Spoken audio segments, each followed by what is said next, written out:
Steve Sarkisian makes ridiculous excuse about UT losing to Florida. Please subscribe to RZ News for more updates.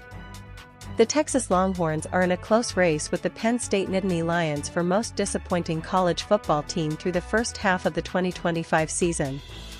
Texas entered the year as preseason number 1, had the Heisman Trophy favorite at quarterback in Arch Manning, and a vaunted defense.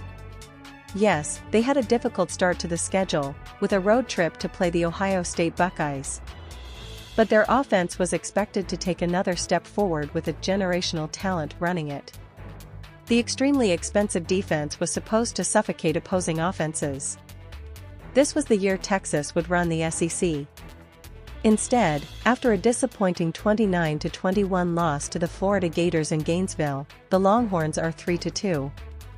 Not only are they facing an uphill climb to reach the conference championship game, but their playoff hopes are hanging on by a thread. At best. After the loss on Saturday, head coach Steve Sarkisian attempted to explain what's gone wrong thus far.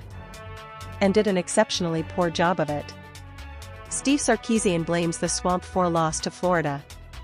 Losing to Ohio State on the road is one thing.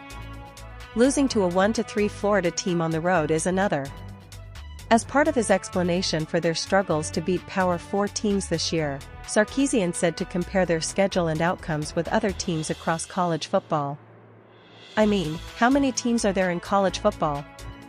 136, Sarkisian said. Take the other 135 and have them go play at Ohio State and at the Swamp, see how they do. Well, the USF Bulls went and played at the almighty Swamp just a month ago, on September 6, and won 18-16. The University of South Florida. Texas spent an estimated $35 to $40 million on its roster this year. USF did not spend anywhere close to that. Heck, the Gators lost to Texas A&M and Miami in Gainesville in 2024, Arkansas and Florida State in 2023, and Kentucky and LSU in 2022. This isn't a viable excuse. It's just not.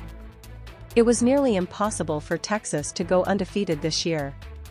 Beyond Ohio State, they also play Oklahoma, Georgia, in Athens, and Texas A&M. But if Texas was the best team in college football, as the expectations and spending implied, losing 1, or at most 2, games was the bare minimum.